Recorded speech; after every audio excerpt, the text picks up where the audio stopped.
विद्यालयमा स्थापना भएका अक्षय कोष दाता महानुभावहरूको आर्काइभ अभिलेख भिडियो अभिलेख पनि सुरक्षित राखौँ भन्ने हिसाबले दाता महानुभावहरूसँग छोटो कुराकानी गर्ने गरिएको छ।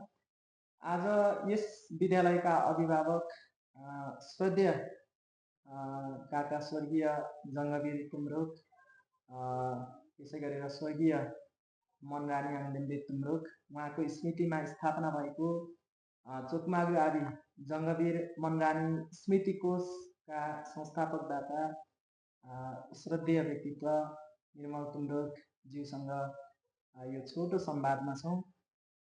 यस विद्यालयमा स्थापना भएको यो कोषको बारेमा केही कुराहरू राखिदिनु हुनको निम्ति म निर्मल सरलाई अनुरोध गर्दछु। ल, धन्यवाद। नमस्कार सबैलाई। यो हाम्रो चोकमागु आबी जुन चाहिँ अब यो हामीले सानैदेखि कक्षा 1 देखि पढेको अध्ययन गरेको विद्यालय र यो हाम्रो आफ्नै गाउँमा पनि चाहिँ अवस्थित रहेको विद्यालयमा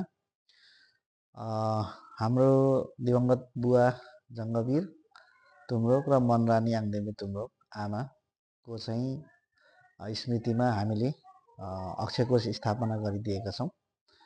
र यो अक्षय कोष चाहिँ अब जहाँ पनि प्राय विद्यालयको एउटा आर्थिक पक्षलाई अलिकति मजबुत बनाउँदै विद्यार्थीहरूको चाहिँ शैक्षिक तथा खेलकुद लगायतका सामग्रीहरू चाहिँ त्यसको सिर्जित ब्याजबाट चाहिँ खरिद गरेर चाहिँ एउटा चाहिँ योगदान गरौँ भन्ने उद्देश्यले नै सामान्यतः स्थापना गरिन्छ। र हामीले पनि यो हाम्रो आफ्नै विद्यालय भएको हिसाबले चाहिँ त्यसरी स्थापना गरेका छौँ यसलाई। र अब यसबाट धेरै नभए पनि थोरै केही हदसम्म चाहिँ विद्यार्थीहरूको शैक्षिक सामग्री लगायत अन्य आवश्यक वस्तुहरू चाहिँ उहाँहरूलाई उपलब्ध गराउन चाहिँ सहज हुनेछ भन्ने हामीले विश्वास लिएका छौँ। अभिभावकहरूलाई केही न केही रूपमा महत्त्वपूर्ण सहयोग यसबाट हुन्छ र यहाँको सुझाव अभिभावकज्यूहरूलाई केही छ भने दिनुहोस्। म त विशेष गरी जहिले पनि भन्ने गर्छु, यो हाम्रो आफ्नै विद्यालय होइन, हाम्रो क्षेत्रमा सबैभन्दा पाएक पर्ने नजिकको विद्यालय हो यो। र यसलाई चाहिँ हामीले सानै हुँदादेखि हेर्दै आएका छौँ। पहिलेदेखि नै हामीले यसको चाहिँ नजिक रहेर चाहिँ हामीले बुझिरहेका छौँ, सक्ने सहयोग पनि गरिरहेका छौँ।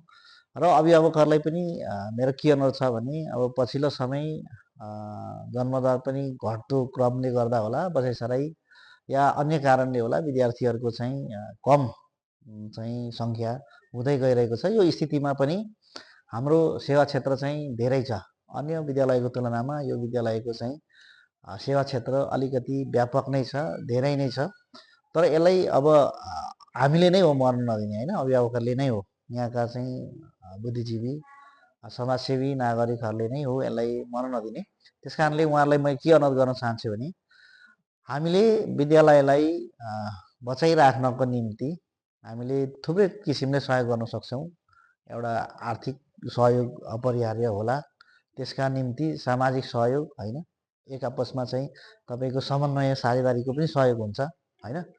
र सबै मिलेर मात्रै चाहिँ हामीले विद्यालयलाई अझै प्रगति उन्नति गर्दै जाने भएको हुनाले यहाँका मेरा बाजे बोजू बुवा आमा काका काकी दाजुभाइ सबैलाई के भन्न चाहन्छु भने यो विद्यालयलाई राम्रो बनाउन टिकाइराख्न चाहिँ तपाईँहरूले नानीहरूलाई यहीँ चाहिँ भर्ना गरौँ।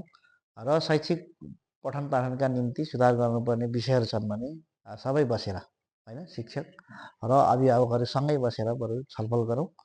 र आगामी दिनमा हामीले यहाँनिर एउटा राम्रो किसिमले विद्यार्थीहरूलाई शैक्षिक सामग्री पनि र पठन पाठन पनि नियमित रूपमा राम्रो रूपमा पढाउन सक्यौँ भने, उपलब्ध हुन्छ भन्ने एउटा विश्वास जोगाउन सक्यौँ भने अब हामीले पक्कै पनि विद्यालयमा अरू थप विद्यार्थी पनि ल्याउन सक्छौँ होला। तपाईँहरूले चाहिँ अभिभावकहरूले चाहिँ नियमित रूपमा केटाकेटीहरू पठाइदिनु पर्यो, सहयोग गर्नु पर्यो भन्ने कुरा नै म अनुरोध गर्न चाहन्छु। आगामी दिनमा पनि यहाँको साथ सहयोग सल्लाह सुझावको निरन्तर अपेक्षा गर्दै म हार्दिक आभार व्यक्त गर्दै ल, धन्यवाद नरेन्द्र सरलाई पनि। यो विद्यालयलाई माया गर्नुभएको छ, अझै यसको सुधारका निम्ति सक्ने चाहिँ तपाईँ हाम्रो हातेमालो सरसहयोग रहिरहनेछ भन्ने म प्रतिबद्धता पनि व्यक्त गर्न चाहन्छु। ल धन्यवाद।